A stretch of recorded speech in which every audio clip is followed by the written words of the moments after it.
you know what? I might go grab one other gun, but... Grab it. So you're starting that. Did you already start it? Mm-hmm. Okay, just leave it. You can start the Facebook one through my computer also.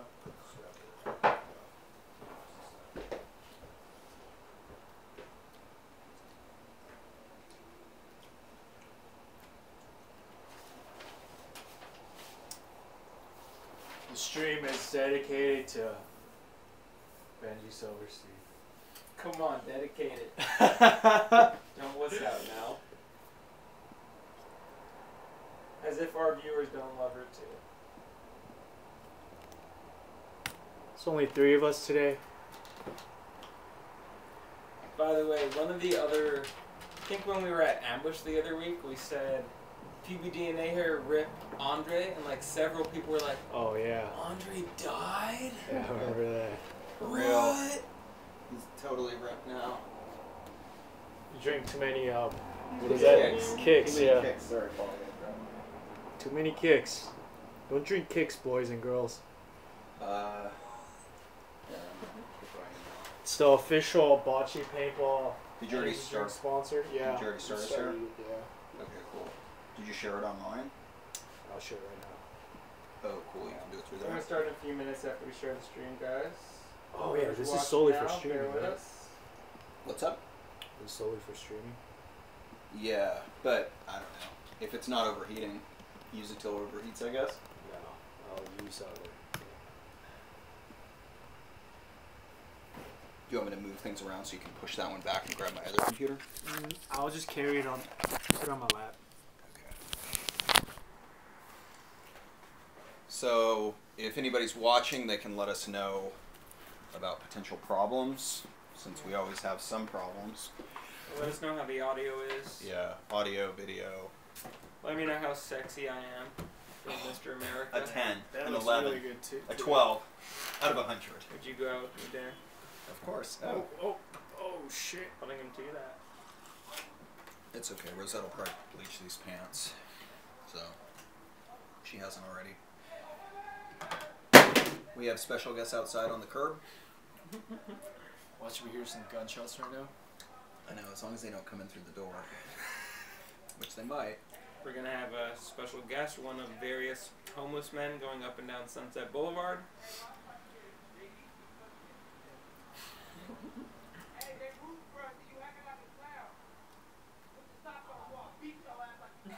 I hope you guys can hear that. Yeah, hopefully that's getting picked up.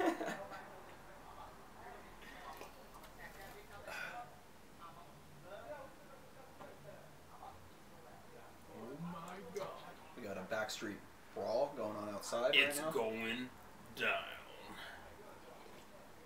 It's Hollywood, right? Yep. Alright. So, Now that that's died down. Let me just close this door for extra protection. Yep. I don't want bullets whizzing through. We already have paintballs whizzing through. And wine bottles will probably be falling on the ground pretty soon too. So we don't want Kicks energy bottles getting thrown in. Okay, so you can see it. That's on YouTube, right? So I think they heard it. Get my money! I think it's 2 man-girls fighting out there. probably. It is. You gotta like slam that, Paul. Put your sock on Oh, me no, going it's- like a you got clown! it. You got it. Oh, Cool. I don't want... It's definitely 2 man-girls fighting out They'll there. definitely hear you. You try to get through the gate. Charles says it sounds like a pimp crackhead. Most likely is. As well. Yep. Takes all sorts. Cool. Well, today we're going to talk about paint sizes. We kind of got into it for a split second last week, but then we had to cut it very short. But we're going to talk about shrinking paint sizes, why the paint has been shrinking, what we can do to stop it from shrinking, and kind of, yeah, it's kind of where we're at. We're going to talk about some new guns, some old guns. We're going to talk about some local games that you should be going to. We got a couple good charity events going on. What else we can talk about, Dan? I don't know. We had a really exciting trip to APX that Benji arranged with Mike Hinman, and we're gonna kind of run through a little bit from that. And Yeah, I mean, Benji, I wrote in our questions for Mike Hinman. Benji's been having an aneurysm about small paint sizes, and he wants to know what can be done. Well, Mike gave us a little bit of information and insight. Getting Small, a long interview with Mike where he talks about, you know, the reasons why it's getting smaller, how he's trying to avoid that issue, and, you know, potentially why other guys might be trying to avoid it also, or be making paint sizes smaller on purpose. But we're going to get into all of that. We're only going to touch on to a little bit of Mike's interview today because we don't want to spoil the video that Dan's making up for it.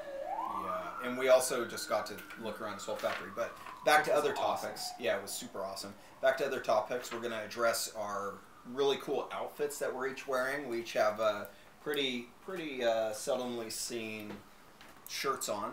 Why don't we start with that after we go through our outline? Yeah, that's a good idea. Okay. We're also going to talk about, let's see, what else are we talking about? I don't know. What else did you write down there? Let me see your one. Well, Dan's going to be telling us something about his interview with John Barber at INI. Johnny Barber. He got some cool...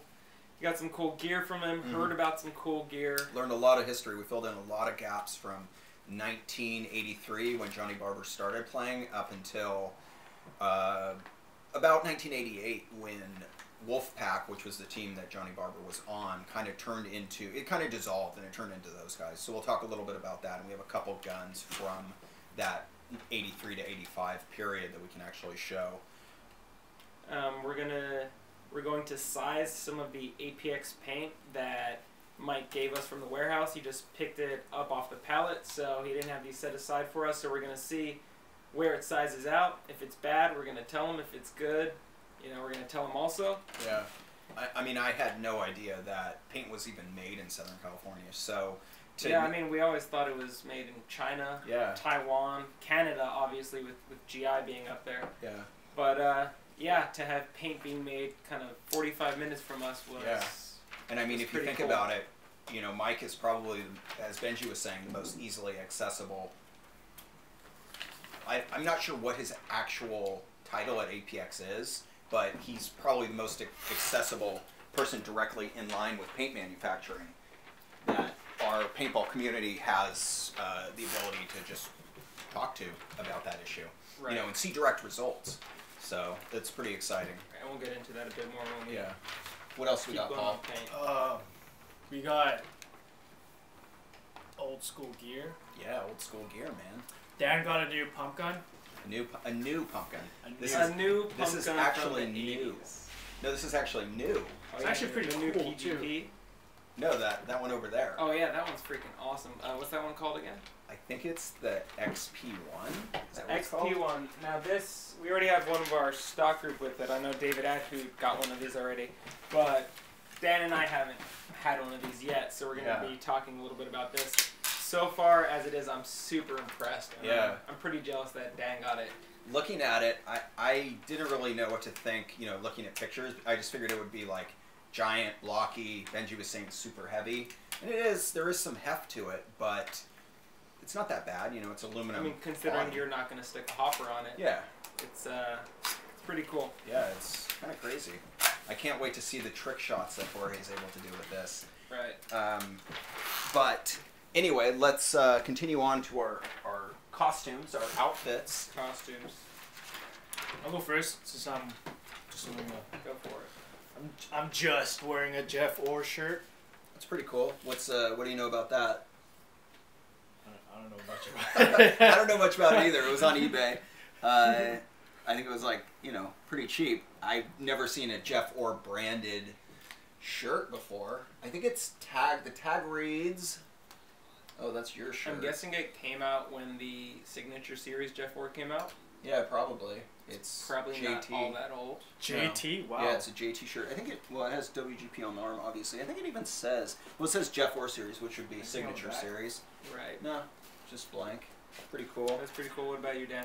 I have a National Survival Game shirt on. It says, I survived the survival game. And I think that this is probably about 83 to 85 when this shirt was actually put out by the survival game. Could even be a little earlier, but I'm not totally sure. I know that they had a patch with the same kind of, crosshair design. Right. Which I've seen very few of. It's one of the more rarely seen survival games patch. I remember I did give you some survival games patch. Probably, right? yeah. At one Not time. that one. I don't remember that one. No, I don't even have one of these. I mean, I have, I obviously kept one of each of the ones you gave me.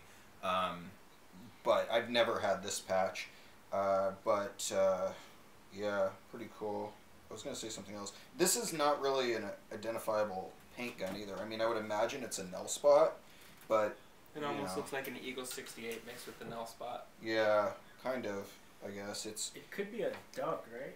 No, I mean, it would be either a Splatmaster, a PG, or because of the a null time spot. frame. Exactly. Yeah, right. So it's likely a null spot, because the Splatmaster didn't even come out until the end of '84 or maybe '85. So. Then I'm rocking. The most amazing costume. Oh yeah. This is from Paul's collection. This is Ron Kilborn's. I guess this was his tournament setup in '93 to '95 when he was traveling over to Canada with Team USA with Wes Wong. So. And you can see on the back it says Team USA. It's pretty freaking cool. It's pretty awesome. And of course the USA clown pants match really well with it. Yeah. I'm gonna need to get like a US bandana Turn around or a again. hat or something. Let's make sure that we can see. Yeah, so you can see that Team USA silk screen on the back above the JT logo. And that's the same font that they would use on other jerseys. I think I have an Opalic jersey that has something in that same font. But, I mean, this is just a cool jersey. And then I think that JT actually did a bunch of different long sleeve designs like this. So I don't think the front is necessarily unique. They might have made a run of these shirts to just sell as JT branded clothing. But the back where it says Team USA is definitely, I would say, most likely unique to, paintball. So Ron Kilborn traveled to Canada with Wes Wong on one of Wes Wong's tours, and I believe that was with most of the bushwhackers. And yeah, I think it started off with more bushwhacker guys, and then it kind of went into more harder machine guys. And on the last trip, which Fernando Castillo, Wes Wong, Lance. What's Lance's last name? Nonaka? I think Nonaka. Correct me if I'm wrong on that, anyone. And Mark Pascal, they were actually talking about that last trip because they took a bus with the New Jersey paintball, the ABC paintball guys, and there was like a whole catastrophe that kind of happened with that. But that will be covered in a video eventually. We're not going to talk too much about that right now. But that was, I think, one of the later years when they went. And this would likely be an earlier year. I could even have the years wrong. This could even be earlier. Because another thing to think about is that the Bushwhackers were actually shooting the JT paintball Bushmasters. They had those custom engraved, custom colored Bushmasters, the red, white, and blue Bushmasters. Right. That Gilly actually ended up with one of those, and a lot of the Bushwhackers actually got those from Ron. I think he actually got a batch of them, and he sold them to each of the Bushmaster or the Bushwhacker members. How many of those do you think there are? I think there's 20. John Coleman, who played on the Bushwhackers, has one, and I think I posted pictures of that in the article on his history. But this could even correspond in some degree to that. So, super cool to see. And it's covered in freaking paint dust from like 1993 also. Paint dust or just dust mites from Paul's garage? It's like paint dust. It's like this yellow fine dust, and when I took it out, it just went and just coated everything in this yellow. Mostly covered, most of Dan's bed, so. Ask him on his lap. Tim Furpo says, I got Christian Van Horn sitting here with me, and we're wondering on his lap? On Tim's lap?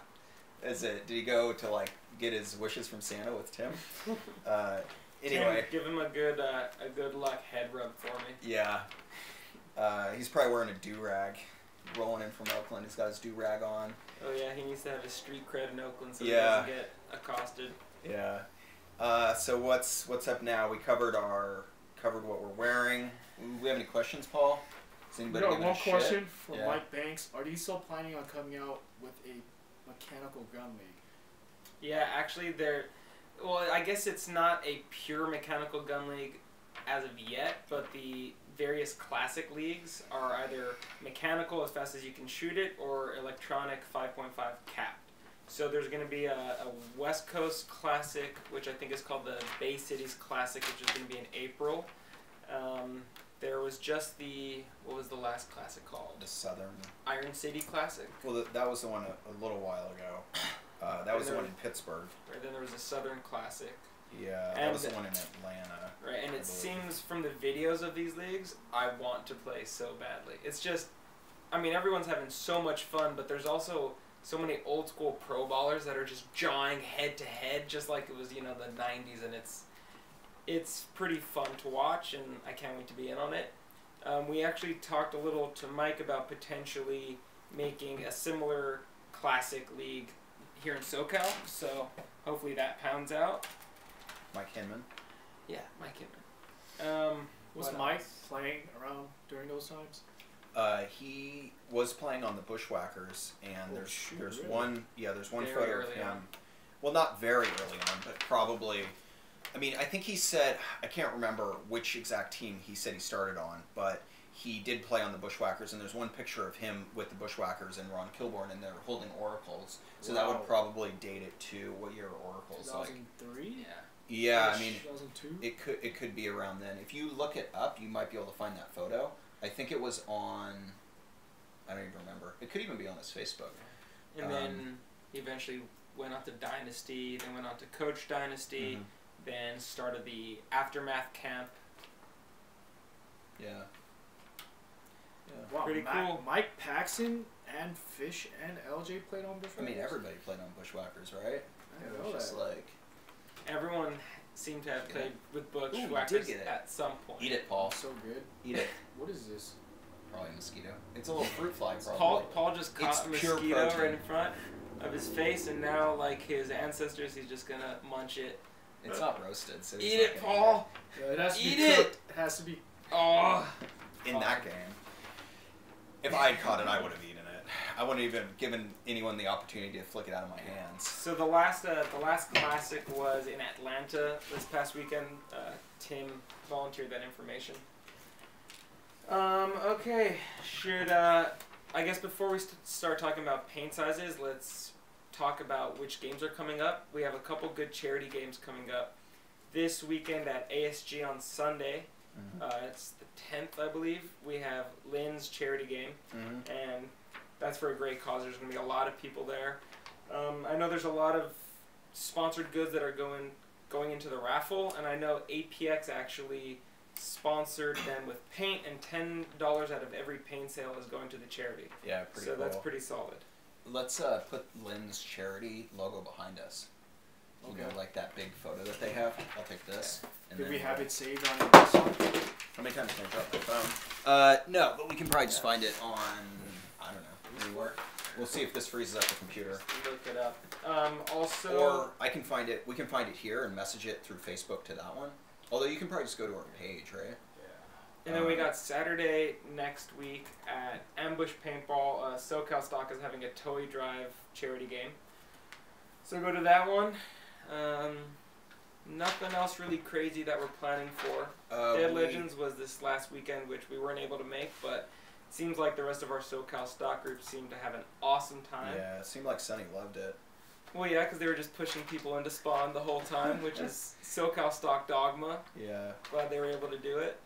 We are going to play in Guerneville. I'm thinking on the 23rd, but I haven't confirmed that yet. So if you're in Northern California, around the Santa Rosa area, and you want to play some stock class pump, 12 gram and horizontal feed only, unless your name is Tim, free then entry, just bring your own 12 grams and paint.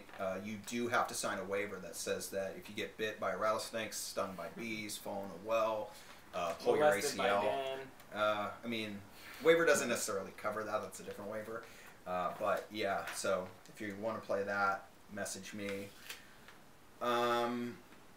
And if the weather's bad, we won't do that. But if the weather's good, we will. Alright, well, why don't you start us off on paint? Okay, so as you have probably heard, if you pay attention to Benji at all, Or if you've been playing paintball consistently over the last couple of years. If you have been playing paintball consistently over the last couple of years, you probably have noticed that none of your older paint guns will work. From what we have here in front of us... It's like the paintballs are on steroids because their balls are shrinking. Yeah, exactly. Oh! But from what we have here in front of us, let's see. What bore size is your Intimidator barrel? The Intimidator barrel is stock bore size 693. Oh, okay. That rifle is probably gigantic. The PGP is probably gigantic. Right. The Make a Dark Gun might actually fit the 50 caliber. Yeah, Egos up until recently have been 693. I think some of the more modern ones come with 689. I know DMs, if they're unmarked, they tend to be 688 on the ultralights, but what we're trying to get to is the fact that we've been used to paint being around, you know, I'd say 684.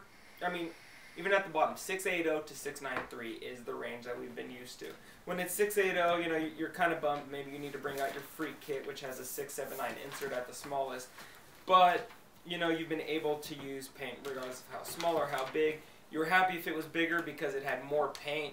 You know, you broke on somebody's lens, it was covering their mask completely. And as of recently, paint's been getting smaller and smaller and smaller. Kind of mentioned a little for a second last weekend that some members of our SoCal stock group picked up paint that was 664. Ooh.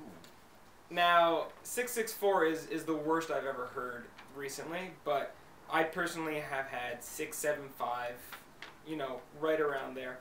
Which at 675, it's just going to roll down the barrel if you're playing pump. Mm-hmm. And even more so, I mean, you know, people don't really care about pumps all that much unless you're a pumper, and we are the minority being pumpers. But now the paint's getting so small that it's rolling past the detents and electrodes. So if you're using an Ego and the paint's too small to actually stay in your detents, you got an issue. It's also bouncing around the barrel because it's so small. You're losing your efficiency because the air's escaping on the sides. It's getting to a point where the balls are actually affecting your play and you're still being charged the same amount for it. So it's a major issue. So we wanted to talk about why is the paint shrinking. So one of the main things that we kind of surmise, but also Mike Him and reinforce, is the fact that for every drop of paint that isn't in the ball, you know, that's a drop of paint that they saved. So, you know, potentially if they made a 689 ball, they could get 4 or 5 extra cases if they made a 679 ball out of the same amount of paint being put in. So they're saving money when they give us smaller balls. Now, I guess we were okay with it to an extent because you could still shoot it. You still had your free kit. But now it's getting so small that, I mean, we just can't play with it. So we're going to have to start actually voicing our concerns more by, you know, not buying the paint or demanding they take it back because it's too small. Take a stand against small bore paint. But, I mean, it's been going gradually. Smaller and smaller. PaintSizes.com. Yeah. It was 693. Ball sizes. Went to 689. More recently, it's been getting to 685, 684. But now, it's taken a dive. And we can't shoot it. So, there's some other factors that go into it, but Dan's going to talk more about that in his edited video. But a couple things that I want to just cover that Mike told us. So one of the most common misconceptions is that the dyes are getting dirty, and that so people were thinking that if the dye isn't cleaned, then there's paint or gel building up in the dye, which would shrink the ball. And that's what I heard from several people who are in the industry. And that, like Dan was saying, you can go ahead. So one thing that Mike said is that's really not the case. How it actually works is you have these two dyes that kind of, let's see, I don't even know how I would like make sense of that, but Benji, I think, posted, or no, I guess that was an Instagram story that I posted, but basically there's these two dyes which look like cylinders with a bunch of cylinders. Kind of like a honeycomb. I guess cylinders with concave honeycomb shapes in them. And when they roll together, they actually encapsulate the shell, and they come off and are filled up with paint. And then as the cylinders turn, the ball it catches it and it creates it and it's filled up, and then it turns and the ball is actually dropped out. Right, it has a little brush that actually knocks it out. Knocks it out. And as they're coming out, the balls are super squishy, so there's not really any way that they're going to have a permanent size at that point, from what I have seen. And when they actually come out, they're super squishy. You could just pick them up and just basically smash them flat. Right. But as they dry, they actually form into the hard ball. And it really depends on how much paint is put in, how much actual fill is inside of it, and also the thickness of the shell, I would imagine. And the thickness of the shell is determined by, I guess, the gelatin, the two streams of gelatin that kind of, they're not streams, they're like rollers. It's like sheets. Yeah, you have a consistent stream of gelatin sheets that come in on either side with whichever color you want. You know, if it's the same color on both sides, or blue and yellow, then you're going to have a half blue and half yellow ball. But they're going to just keep coming through, keep filling with paint. And Russell says, go down a little bit. Russell says egg crates, but circular, which is a pretty good way to look at it. Because if you open up an egg carton, you have like, all the half shells, like on the bottom is a half and on the top is a half. So it's really, those two things come together and make the ball. Right. So once it comes off, it's squishy. Then it goes through a drying process, which basically gives it its rounder shape and hardens it, and then it has to cure. So, like Dan was saying, well, I don't know if we mentioned it, but there are, at least at APX, they aim for 685 because there is some variability in that drying process and the filling process. So, you might have some balls that are a little bigger, a little smaller, but if you aim right there at the middle, the hope is that you're within that range that we've been accustomed to. So, I don't know what their balls are right now. We have a couple cases here in front of us, the standard and the advanced, which we're going to test with some calipers that Dan has. So we're going to be doing that, but I think one thing that Mike said is that his goal in the long term is to shoot for 685. So he didn't necessarily say that that's what this paint will be, but we're going to try this paint, see what it is, and then that's the goal. Yeah. And we spoke to him, being pump ballers, about making a bigger ball. And maybe in the future there's the possibility of some small runs of something like that. But the fact is, the majority of paint is sold to fields and to stores who want that middle ground, because a paintball that's too big is going to break in Titmans, or if it's too brittle, it's going to break in those same Titmans. So they'd rather something a little bit on the firmer side for the lower end paint, and right there in the middle, so that it's going to shoot out of everything. Do you just stab those calipers right into my If we want a bigger ball, it's really gonna. Don't set it by the. It's gonna depend on demand. So if you're a pump player that wants a 689, a 693 ball, you need to go into the stores or call up the paint manufacturers and go, "We want this ball. We're willing to pay for it." I mean, heck, maybe you go together and order a specific pallet or two straight from a manufacturer and say, "We want it to be this size, and we don't mind if it's on a bigger size." Or if it swells up, because this is what we want. Should we bore him out right now? We're going to bore him out in a second. Okay. So, as of lately, these small paint issues have been with every single manufacturer. We've had GI paint that's been below 680. We've had GI is horrible. We've had APX paint that's in the past been below 680. I mean, even 670 before it got turned over to Mike. We got Valken paint that's been 675. We've had house paint that's been 664.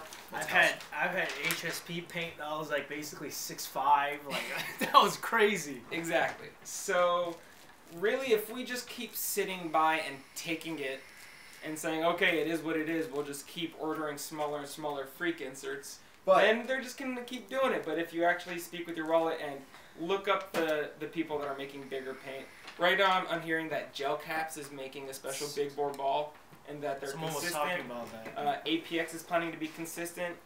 As of now, those are the only two companies that I've actually heard voice that they're going to aim for consistently bigger balls. The rest of the guys kind of just dominate the market, and they're just like, well, your store carries our paint and nothing else, so you got to buy what we offer. Yeah. So maybe go to your store and ask them to have bigger paint. Chris Van Horn and Paintball Tech, the one and only Paintball Techs. They say Joe Caps, bruh. And Yeah. Chad Sable says, I've seen Celtic, I'm guessing that's like a line of paint that Joe Caps makes. Yeah, I think Right. so. I have one of those right here. Bore out at 691. You want to bring those out for the sizing also? Well, They're not as fresh. Yeah, we shouldn't size that because Okay. I have no idea how old that is. Actually, Tim gave me that case because it was. Okay, so we I got it guess for free, I think, for from argument's Saul. sake, we are going to bore size different balls on the various shows, but we're only going to use fresh cases of paint that we know were made at a certain time because we're not going to be testing paint that was 6 months old because that's just not. It's not okay. One thing with this APX paint is they actually barcode it. So. Right, and that's a nice touch. I haven't seen that on any other paint. But yeah, if you get a box of this APX and it's bad, you're going to call them up and tell them this is the barcode. They'll find out what batch it was from. They'll try to figure out what went wrong. Mm-hmm. It's a nice process. And I think they keep samples from the actual barcodes. So they can actually test it and say, like, no, you're full of shit. Like, we just tested it. It's fine. Or they can say, like, oh, you're right. You know, it's... And it could be that when they initially shipped it out, it was okay. But maybe as it cured even more, or... I mean, that's probably incorrect. It probably should be cured by the time they ship it. But maybe it's, you know, they haven't looked at that barcode in a week or two, and in that time, something's happened to it. So... Right. And we can say that, you know, after being at Mike's factory, or at the APX factory this last week, like Dan mentioned earlier, it's really nice that they're accessible. If you have an issue, call them up, tell them you have an issue. I don't know that you can necessarily do that with most of the big guys. Although I haven't contacted Gel Caps myself, but I'm going to contact them soon and, you know, get some bags in that we can taste. Taste test. We should do a taste test also, but that's more of a thing for Jorge and Entree. That's more their game, I think. Yeah, but you know, they're a small enough factory also that if something, I mean, if they do want to change something, they can right there. One of the things that we didn't mention yet is most of the paint, you know, I guess GI makes most of their paint in Canada, but a lot of the other paint is made in China, Taiwan, Mexico. So the paint that you might be shooting this weekend has already been on a boat for a month or two. You know, it could be several months old, and I guess even if it arrives bad, that the person who's buying, you know, 3 semi-truckloads of paint has no way to ship it all back to China, so they have to sell it. So there's a little bit of a lack of quality control there. Yeah, I've shot the paint from Mexico before and China. What brand is the paint from Mexico? I forgot what it was, but if anybody knows, just comment and tell us. The paint from Mexico is not bad, but sometimes the paint from China, it's like a hit or miss. I think just because like the temperature, like how it rises and goes down, yeah, in the cubic. I mean, not the cubicle, the shipping containers they have have mad like flat spots. But the ones from Mexico is not bad because we're in California. So what I'm hearing from Gina Autococker Parts and Tim at Paintball Tech is that GI also does code most of their boxes. Yeah. So maybe we just don't know what to look for on the boxes regarding the lot code. I mean, I don't think I've got GI paint recently. Although, what did we have at Decay? Was that GI? I feel like it was 4 stars or 3 stars. It was 3 stars that we shot. Yeah. And I probably have that case. I don't know if it's in my car or if it's behind us. But that. Do you remember how that paint was? The 3-star was definitely pretty. It had several flat spots, but I mean, it wasn't marketed as 4-star or 5-star. It kind of shot as I'd expect. It wasn't bad. The one thing I've noticed, it was 6. I think it was 684 also. The one thing I noticed about GI paint is that if you don't shoot it right away, somehow like it like dimples in. Yeah. Why does it do that? I don't understand. Well, it's probably. I mean, if it dimples in, it's the amount of paint in the ball, right? It's that maybe the stuff inside there's coagulates, and I don't know. Yeah, We need a real science expert here like Jorge. Well, I'm gonna bring in one of the postal scales for the next show, and we're gonna actually test. You know, maybe a 684 ball here and a 684 ball there weigh different. That's a good idea. Yeah. I mean, they weigh differently, so there's different amounts of paint and size. Yeah, we need like a very fine jewelry scale.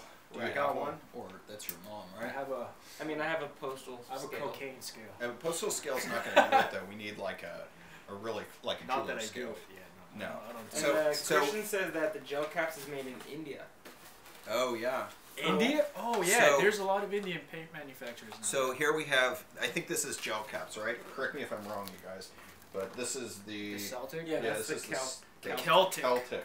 And this does have a batch number right here. It says batch number day 045, shell color lime metallic, fill color yellow, and then it has the quantity and it says Druid. Although I think Druid is we're gonna another have to type see of if we ball. can get tours of these other various factories, but I guess we're not going to India, right? No. I mean, I'm down to go to India, I guess, but I would love to go to India. So, Indian paintball people. this we fly can't us out. judge the actual quality of this paint. Is this the because- Celtic one? Yeah, that's This what is was Celtic, in there. but it's been Maybe open Yeah, for a look, while. see, it Yeah. the GI paint kind of does like. But don't even be looking at any of this shit because we don't know how long ago this was made, how Right. long it sat in my car, how long it sat behind the couch. So you know, why either Tim we're gonna even go. gave it to me. So either we're gonna go to a couple local shops this week to get a case of each to do a more thorough test regarding the sizes of every paint, or I'm gonna hit up the different manufacturers. Not and see if they'll necessarily send this us- week. This is like a long-term project. Too. Right. You know, and we need a lot of other people to make really submissions on this also. Email Benji because he's really the one spearheading this and say, MrPaintballSizes.com. Is that your website? Paintsizes.com. It's not up yet, but I'm going to have everybody putting in their own information regarding, you know, how long their paint lasted, what bore sizes they were experiencing, etc. But I still need to finish setting the parameters. Like, we don't want people using different barrel kits, and, you know, we can't use a bag that's, you know, 6 months old. It has to be a freshly opened bag. So once I set that up, we're gonna, you know, I'll announce it and have people start submitting info there. Yeah. What else? Okay, so let's bore size some of this APX paint. Do you want a knife or do you? Yeah, bring a knife. So this, we are gonna bore size. Wait, what do we need a knife for? Are we gonna stab each other? Yes, Somebody Paul. gonna get shanked, Paul. So Paul, you gonna get shanked. right now we're going to be opening up the APX Advanced paint, which is their mid-grade paint and their standard paint. Red paint. They also have a tournament ball, which they didn't have any in stock of because there's no real tournaments going on. But we will try that as soon as we get that in stock. I've shot the Come on, bring me a knife, Dan. I've shot the standard paint. That ball is amazing. Here's a knife. Pass that to Benji. I'll just grab it. Thank you, fool. Read the batch number on them too, Benji, so that we know. Okay, so this is, the shell is pine, it's got green, okay, the shell is pine green, the fill is pro orange, the batch number is CS211201727. You guys got that? Write that down. And APX is actually one of 3 USA manufacturers of paint, and it's the biggest one in the USA. So What are the other two? if you're someone who cares about supporting made in USA products, This looks nice. that is a good reason to buy it. So where's your calipers? You know how to They are. Paul was just stabbing fruit with them. First, I wanted to address Paul, where's the calipers? what Brian Saylor said about who remembers Black Beauty, black shell with lime green fill, and I think that was California Magnum. So I want to just grab this box of California Magnum right here. No paint in it. Alright, I Dan. think. Go measure this stuff. Just a second. Let me see. I Box like- is empty. By the way, I like the dark shell because it's harder to see when the stream's coming at you. Yeah, and actually Tim was lamenting because he played this past weekend at Dead Legends and had a Oh, stream you know of this what? like dark blue paint just rip him in the face. Nice. Okay. Bite it. No. You gotta bite it. Get that ball in your mouth, you better bite it. So, I mean, this is the first case of APX paint that I've opened up in years, really. And just from looking at it, It it's looks very good. round. It looks good. Extremely round. So this is one of the colors that we... So hey, Paul, check our focus, because we're focused on the back before, and we might not be focused on the And one of the issues we dealt with was, oh yeah, some paint we thought was 693, because oh look, it's going through the freak 693 insert pretty well. Except on the other side it was 675. So we're gonna check both sides of this ball. So right here we are at 6, pretty small on this, if I'm reading this right, 675 on this one. How do you use that? So right here we have 6 to 7, so that's 0.6, and then right here we have 7.5. So okay, so this one is pretty small, so we're gonna have to talk to Mike about making this bigger. Yeah, let's try it in check here. the other side also, see if they're different sizes. Well, I'm going to put it through here. So here's a 679, and it almost glides through. And looking through it, it does look pretty even. So I put it in here and I look towards the light, and I mean, as long as it doesn't shoot straight down, it's kind of acceptable, right? Well, see, it almost just rolls. This one seems to be perfect for a 682. But you put it in and then look at the actual light, and you can see the gaps around the ball. Right, that one dropped. Yeah, I mean, this paint rolls right through the 679. So this is definitely some small stuff. Okay. There are some small flat spots on it. Yep. Yeah, so he's going to have to increase the size of that one significantly. 7.5 though. So, okay, so did you read the batch number off of this box? Yes, I did. Okay. And actually, let's look around at the other side. Yeah, the other sides of the ball. Okay, so seems like it's probably a 682, 677. 6. I mean, it's pretty. You know, 6.8. it's 6.7. 679-ish. Probably 6.775. I mean, that's where it really rolls through. So at that size, you know, that's not going to win over a lot of the pumpers. It does seem to be pretty round, but you know, we're talking about size here, and that's not going to cut it. Yeah. If it was 679, you know, that's still right on the cusp, because you know, freak barrels go to 679. Are we putting these back in or just throwing them out? So freak barrels go to 679. I just want to grab some from the bottom of the bag and see if there's okay. see if there's any variation. Probably not, I would imagine.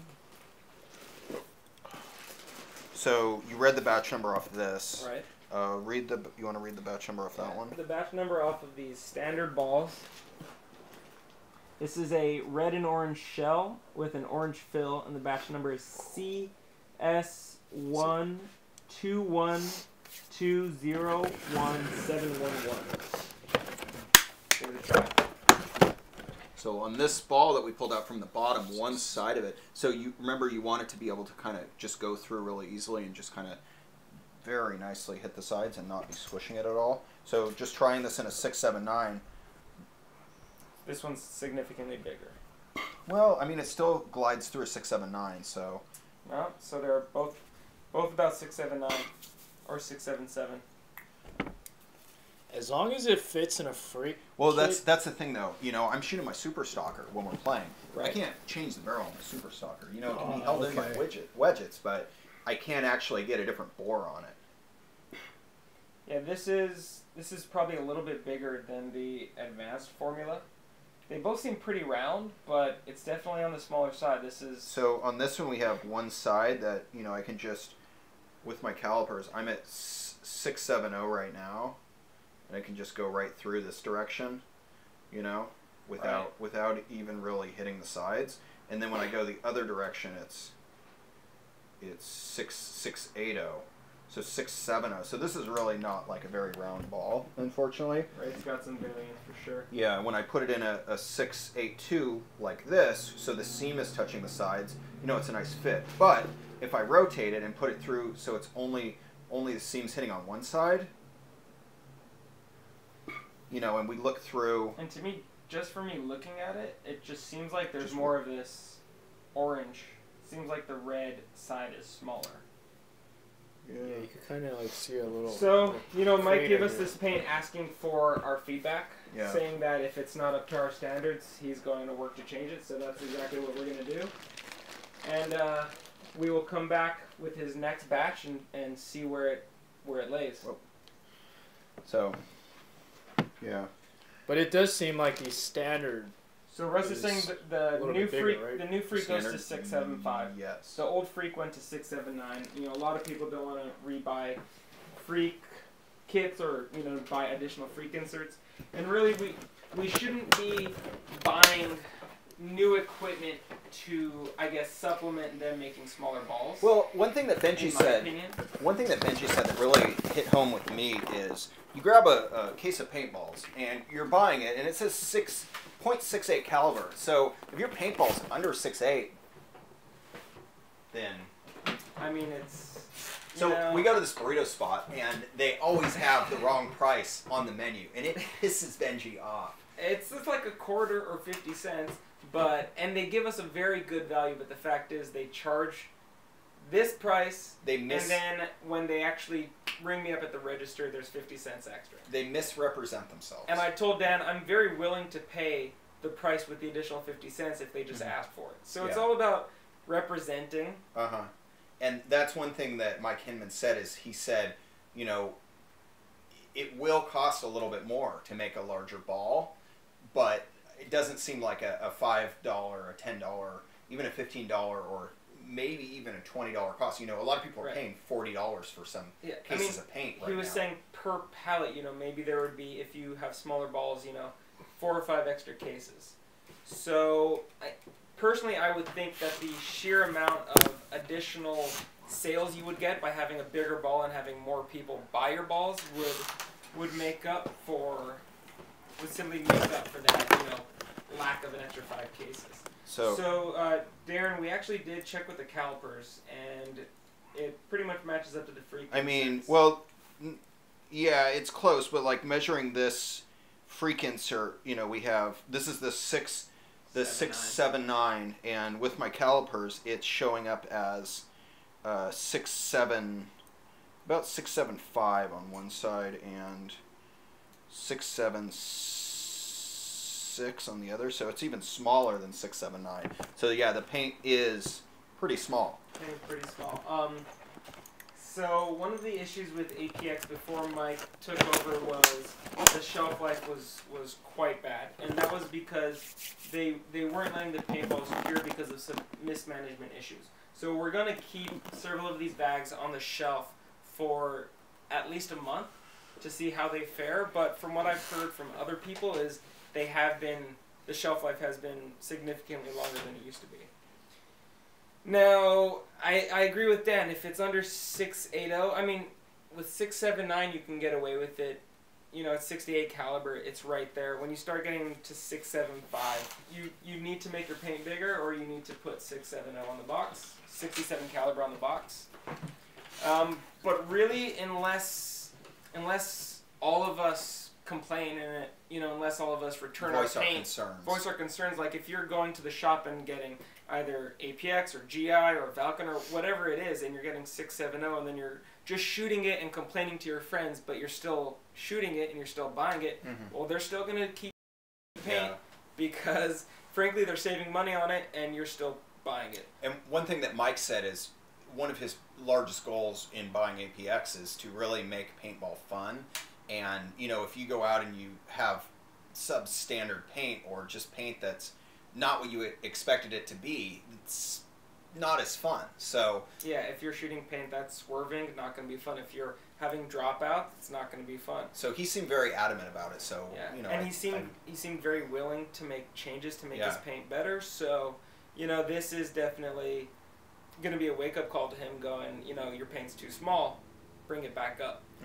So we'll see what he changes to it, and and we'll also see how other manufacturers are. You know, when we get some of their paint. And I gotta say though, Mike is like kind of like a pioneer for West Coast paintball because he's very involved. He has his own league, and his local leagues. And his league is the WCPPL West Coast Paintball Players League. Right. His local leagues pay out more than the NXL, which is crazy.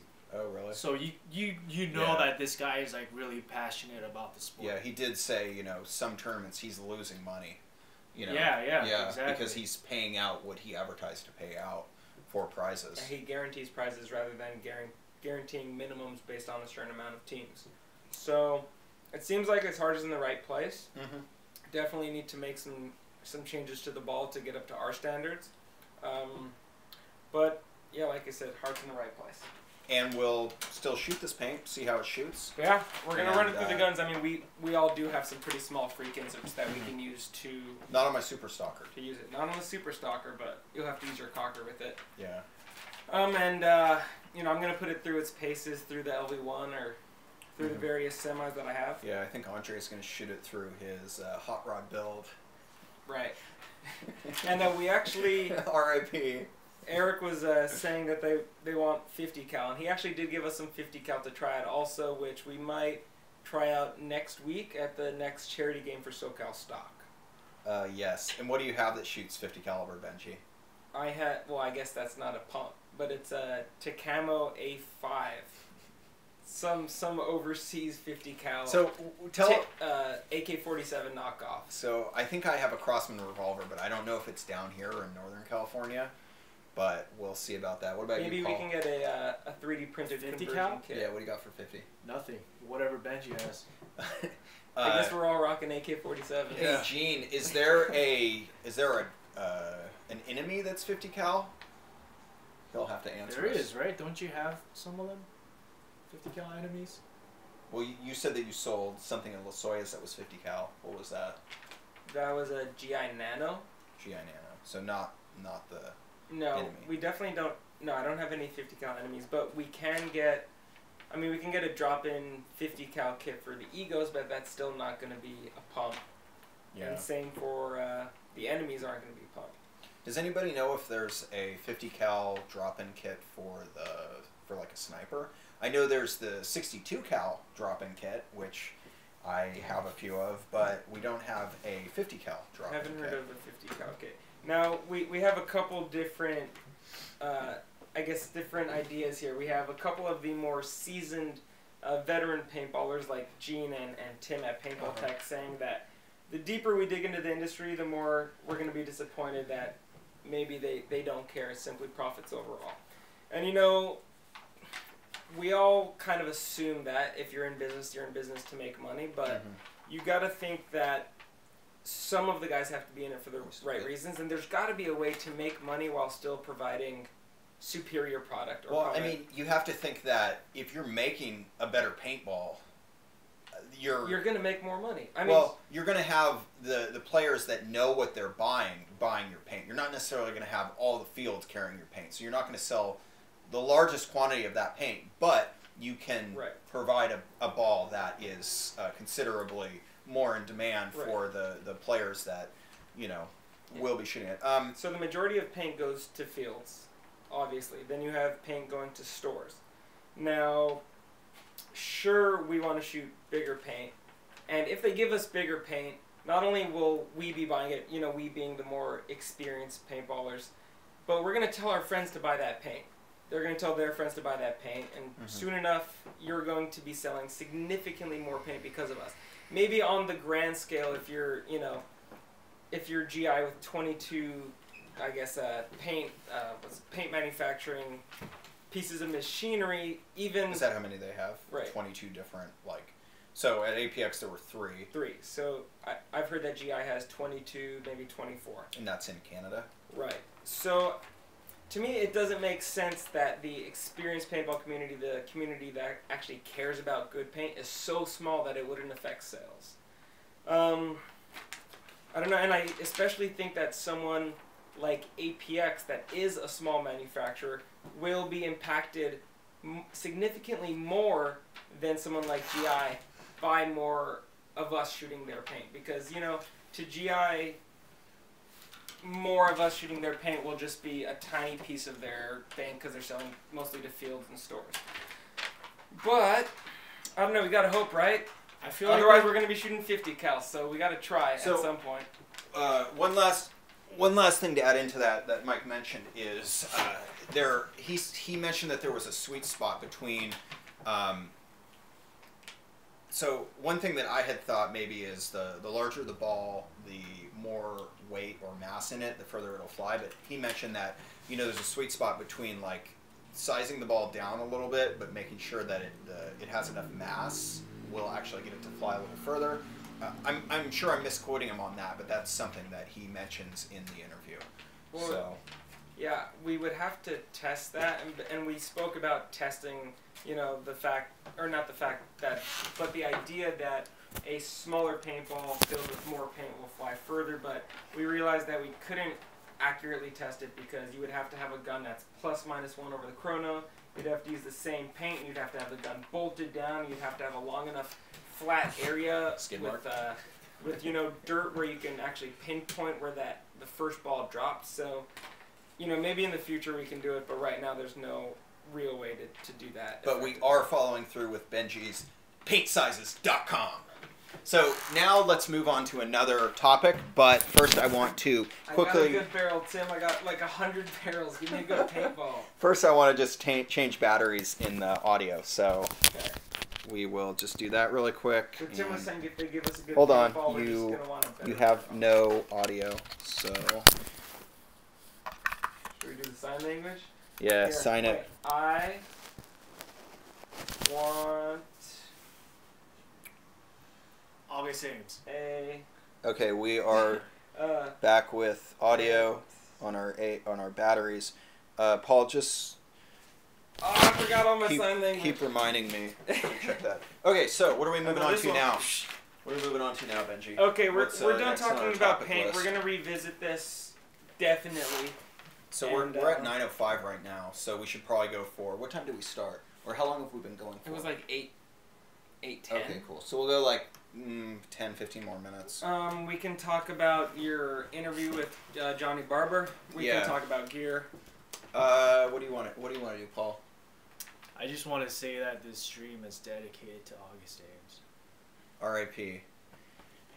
Dan's favorite. And R.I.P. Andre and R.I.P. Rip Jorge. Andre, rip Jorge, rip August Ames. So You were loved.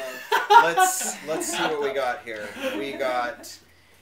Let's talk a little bit about John Barber. I think we touched on it in the stream last week, but we were kind of like all over the place with our equipment failing, which is a universal thing that happens every time. So in a few minutes we'll probably lose audio here. But just to kind of touch on the Johnny Barber topic again. So I was contacted by Nathan at INI, and he messaged me on Facebook. He's like, hey, this guy, Johnny Barber, came in here. I don't know if that's someone you would want to talk to. And I was like, oh, yeah, it is. Because a lot of people have told me, hey, you should get in contact with Johnny Barber. So I drove down to INI. And it was actually my first time going to INI. But I drove down there, and I started talking to Johnny Barber and Nate. And we talked about a whole bunch of different stuff. We did a basically like hour-and-a-half video, which I did cut together, but I have to like fix some stuff on it, probably cut some stuff out, maybe make it a little bit shorter, but that's going to go up eventually. I also met with Johnny Barber and his friend Joe Voss again on Sunday. This was that Thanksgiving weekend. So the first time I met him was Wednesday, and then I met him again on Sunday. And on Sunday we met in San Pedro at Joe Voss's, and we talked to Joe Voss about Quest. And so we kind of covered the whole history of Quest, which eventually turned into Conquest. And this is the field in Malibu that David Bassman ran from 1985 up until 1989, when I believe that location closed and he moved to another location. Which was in Sunland, which actually just burnt down in the fires. R.I.P. that location.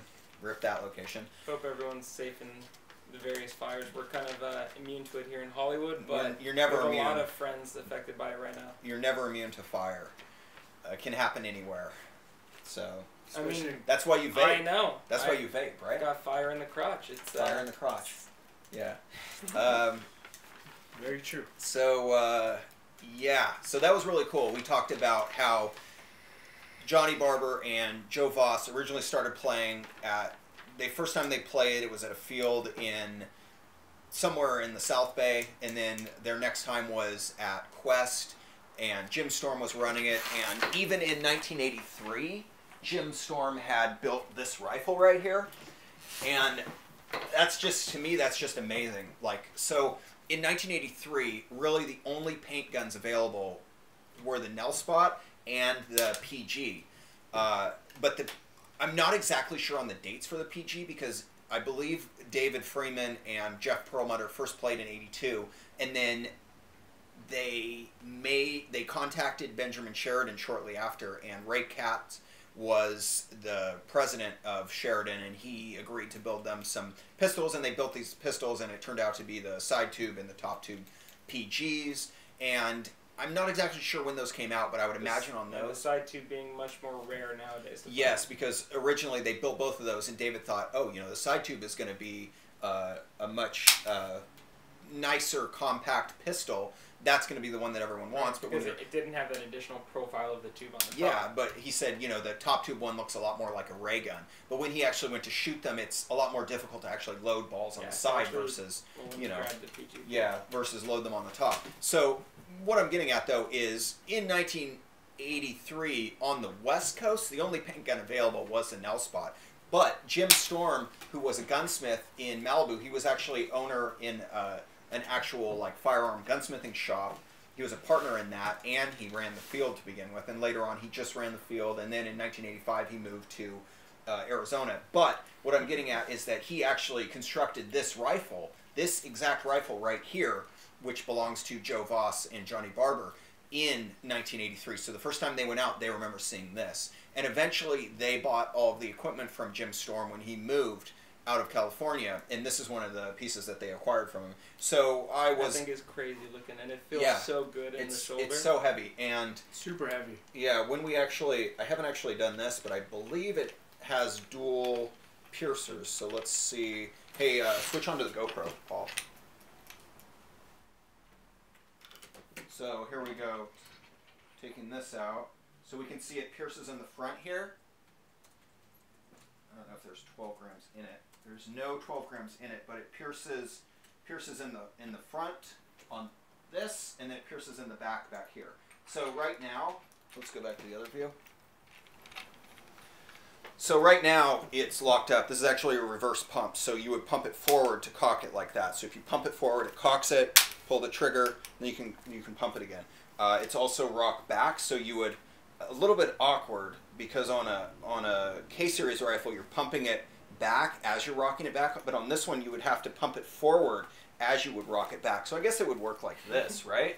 Sounds like Terminator. Yeah, you're going like this, and that's how you would actually shoot it, but it is completely locked up right now. So Johnny Barber was like, oh, you shouldn't take it apart unless, you should take it to an actual airsmith and have them take it apart for you. And I was like, I think I can handle it. Plus, I have the best airsmith at my disposal. PaintballTech.com. PBTech.com. PaintballTech.com. PBTech.com. So, hopefully with the help of Paintball Tech, we will take a look at this rifle internally. And Johnny Barber said they never even rebuilt it once the whole time they were shooting it, which would be 83 to 85 when they probably actually used that. And according to Johnny Barber, this rifle breaks glass. It shoots up to 600 feet per second. So that's another fact that we'll be checking eventually. 600 feet per second. You got to have some hard balls. Is that even safe? No, of course it's not safe. I've only had one gun that's ever shot 600, which was my Automag, which I hadn't aired up for like 7 or 8 years, and the first shot read like 610, and I just remember the whole thing going boom. Yeah. I was so afraid it was gonna explode. It was nuts. One of the Sweeney guns. So the Sweeney gun is a special effects gun, and actually I have one here. We'll have to bring it out eventually. It's just buried in my room, and you can watch the video on that on YouTube. It's a paint gun this long that actually shoots lead balls at windshields and in movies for special effects. But when I shot one of those in Guerneville, it shot at 470, which I think is the highest velocity I've ever shot at. Obviously, that's not a game. We were just test firing it in our parking lot, but pretty crazy. Wait, 600, is that lethal?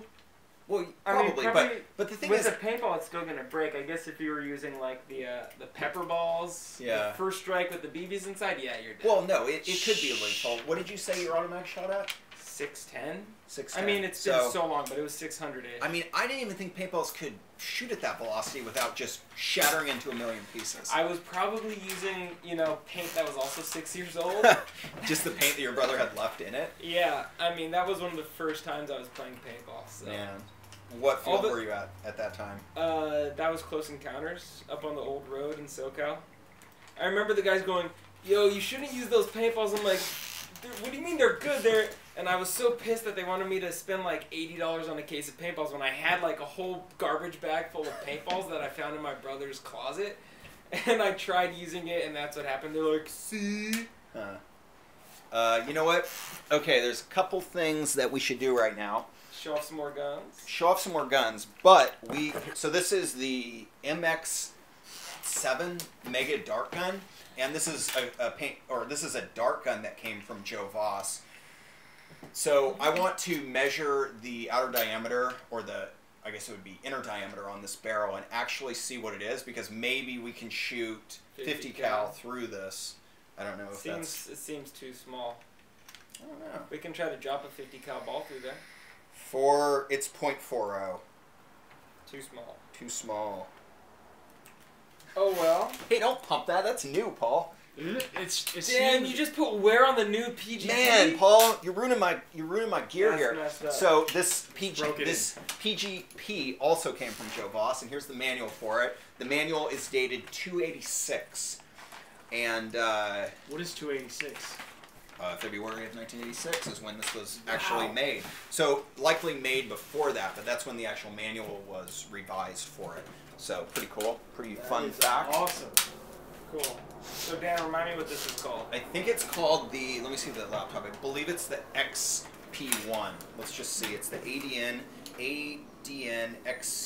X1P maybe? I think it's... Let's see. Yeah, the X1P. So this is the X1P, which is a mag-fed autococker. They sell it either as a body kit or set up like this with the sidewinder and a slice pump kit on it. It's got a CP direct mount on it with some CCM fittings. And I believe the body kit is $450, while the complete gun setup is $900. So Dan got lucky enough to pick this one up off eBay, and I probably would have been too cheap to buy it ever, so I'm glad I get to shoot it. First thoughts is it seems awesome.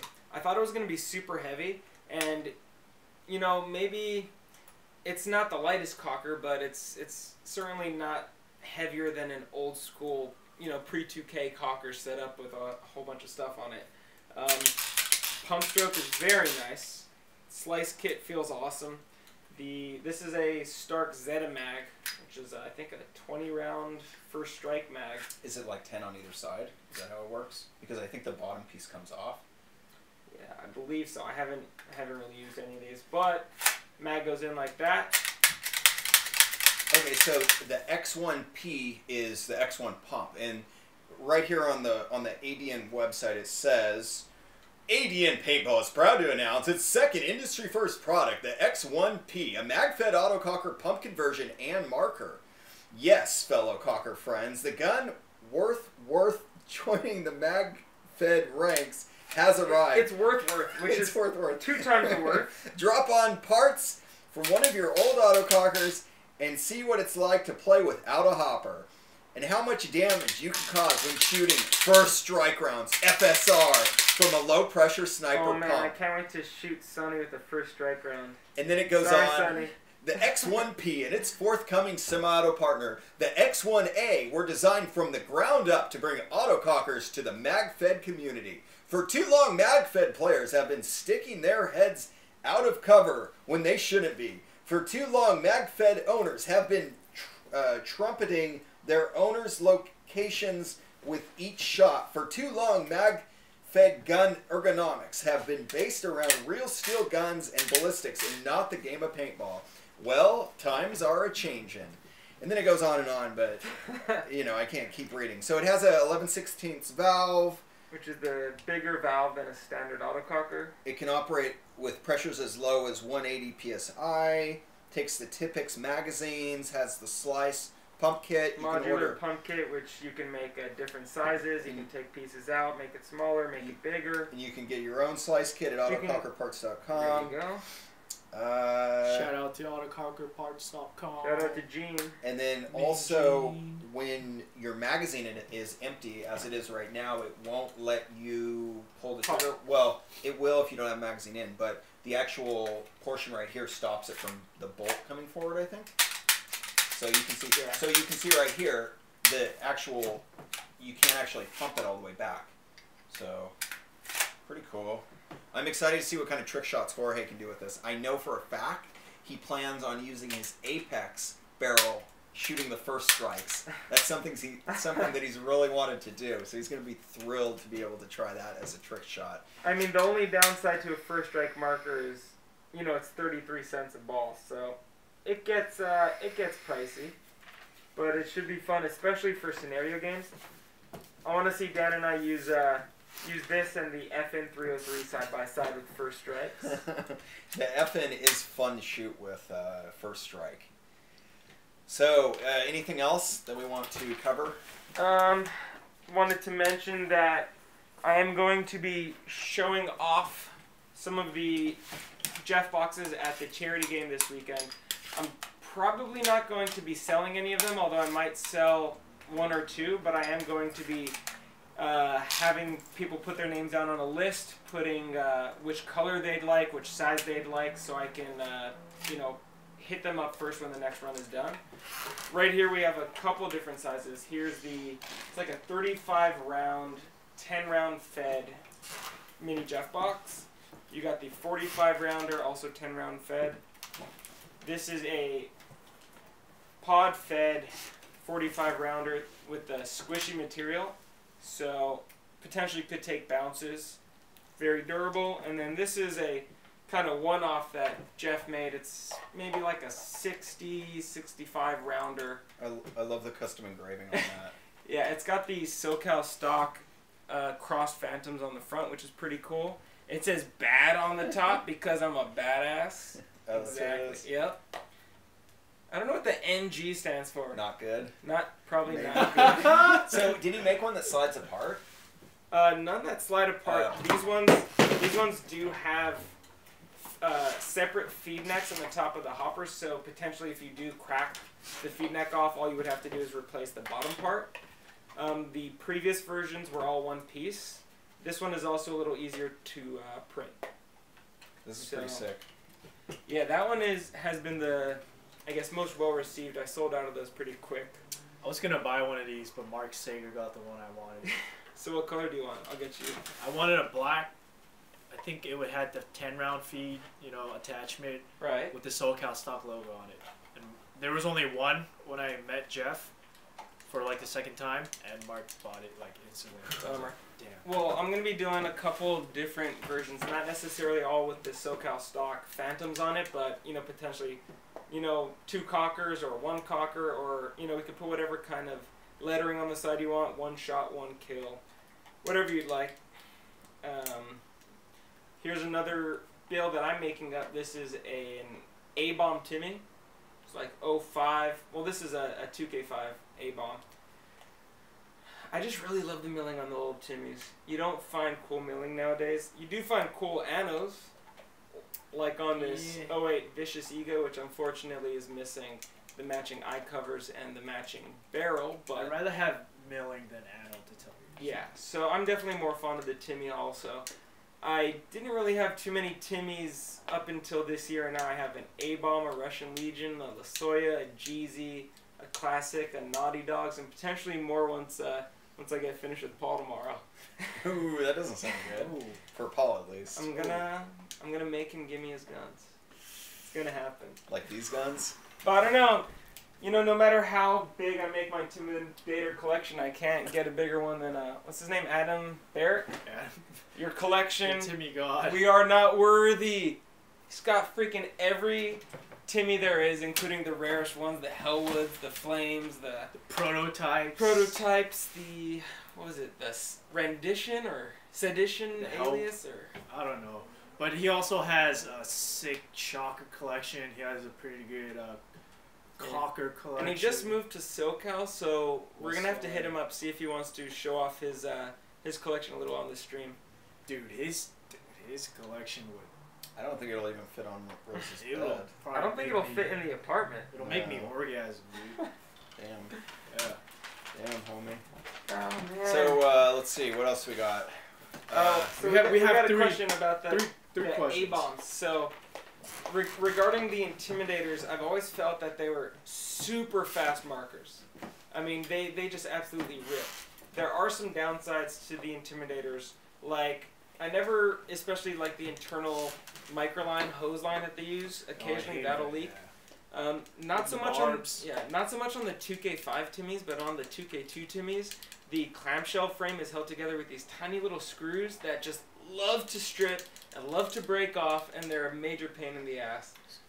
But I mean, they shoot fast. They're pretty consistent. They look amazing. But I'm kind of fond of all the guns in that time period. I like the old DM4, 5, 6, 7. Like, they're just workhorses that didn't have too much going wrong with them. They were smooth. So I want to know what Tim Furpo can shoot faster, this or the Ego? Mr. Tim at Paintball Tech. If this had the critical trigger on it, which I'm going to put on it, this. Because, I mean, especially since you can bounce those criticals if you set them upright. I remember you would just kind of tap the side of it and it would go brap, brap, Yeah, but brap. I mean, you can do the same thing with, what's that gun that we were shooting in Guerneville? You tell me, I don't remember. Tim probably knows. It's the... I don't know what it is. It's the one that ASP did all the mods on. I can't remember. It's like an Electra, so that's why I don't know. It was a Timmy. Much bounce. No. Timmy, much bounce. Oh, Paintball Tech just confirmed with us that a Timmy would shoot faster because of the bounce. Yeah. Yeah, and I gotta make a correction. The logo on the SoCal stock hopper is buzzards. Jack Wada corrected me on that one. What Not did you say it was? phantoms. Oh, yeah. It's a little silhouette. New Sorry. mistake right there. So Old Soul wants to know how well these work. Who does? Old The hoppers. Oh. Is that Jack Water? Oh, sorry. Okay. So we've already sold a significant amount of the Jeff hoppers here in SoCal and across the states, and I haven't heard really any bad things. We've had one crack on an especially hard dive at the PBSL tournament, but we do offer free replacement against cracks. Other than that, they feed well. I've heard them compared to the Winchesters in feeding. They are unique. You can get them in different feed styles, 10 round, pod fed. We can make any different size you want, any different colors, so they're pretty awesome. Jeff really kind of knocked it out of the park with his design skills. Home run. Grand slam. Russ is saying it was a tribal. Maybe that was bouncing. Yeah, it was a tribal. Okay. Russ knows. I would definitely think that the Timmies would shoot significantly faster than It was tribal. bouncing. It wasn't fast. That's the thing. It was like, yeah, it was going... Oh, I remember You went that. like this, and it just went on for like a minute, like... Another gun that'll bounce like that is a malfunctioning SLG. I don't know if you guys saw that video with the kid. No. This kid's like, he's making a YouTube video. I'm gonna shoot my new SLG, and he starts shooting it, and then just something goes wrong, and it starts full auto firing. And he's like, ah! And he like drops it, and it goes to the ground. And it's just full auto firing on the ground, exploding out of everywhere in the gun, and he's just freaking out.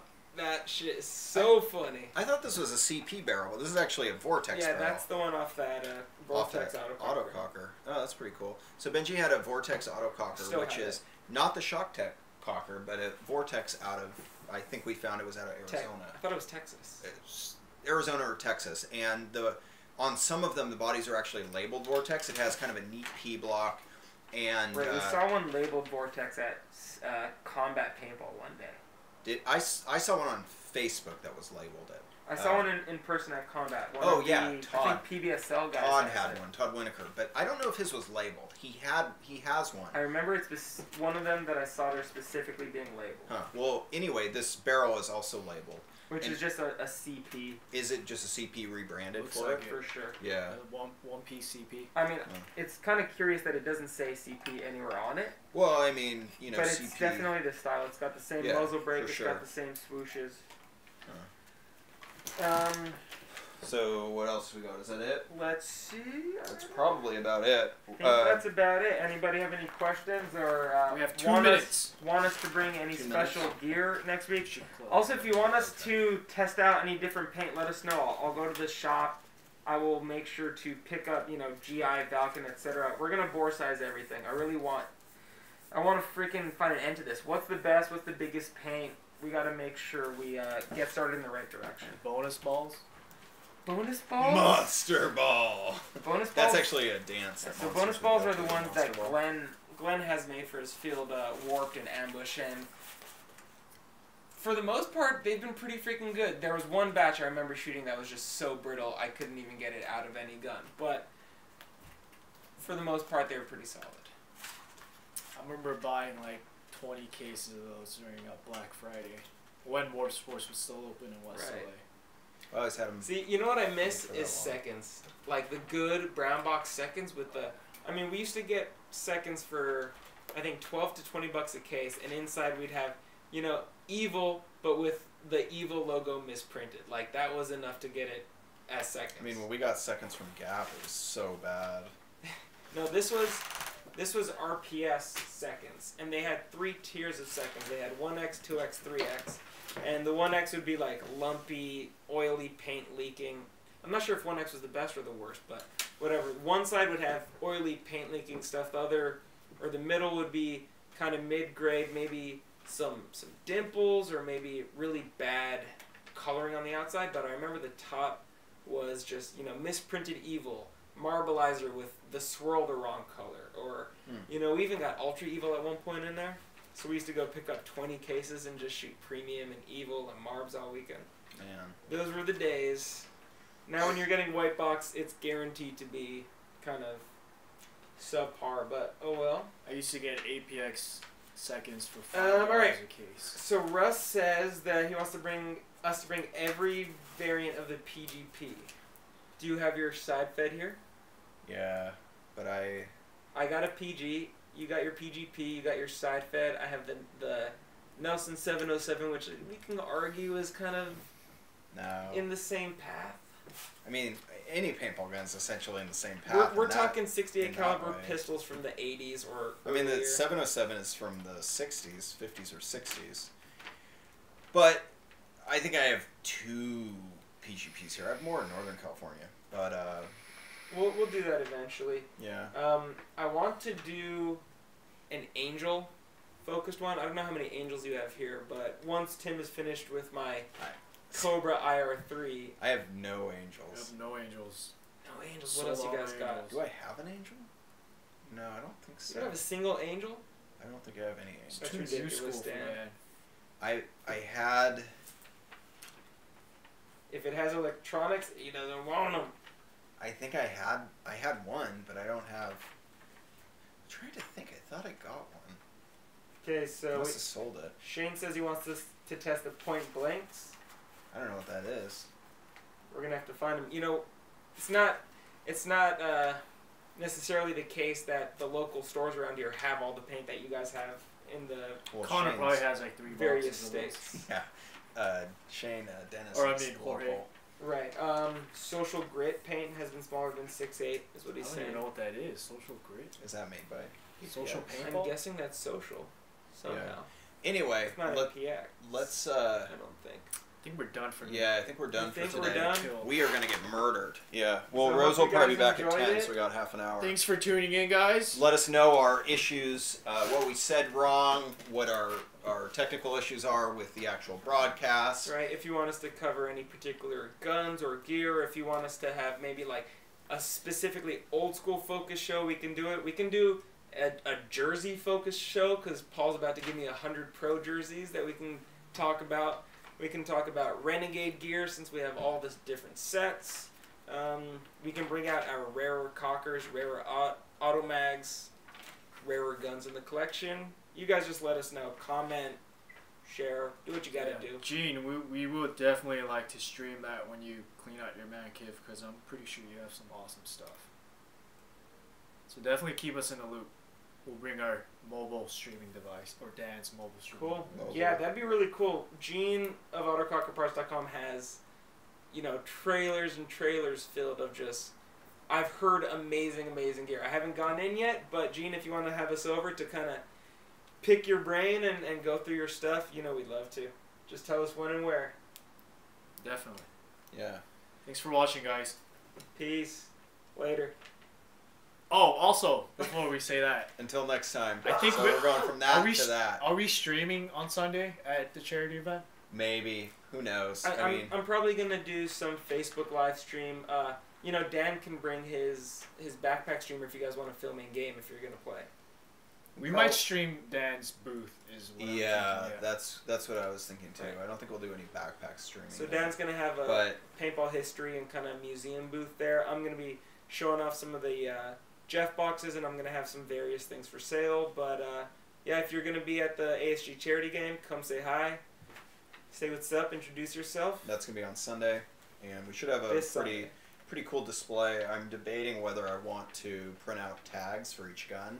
That's going to be on the wall, but I think that might be too much work. I should have probably started on that 6 months ago. You're just going to have to be there 24/7 to answer everyone's questions. I mean, I will be there, and I will talk to anyone that has questions, but probably most people are going to be offended by the smell of me.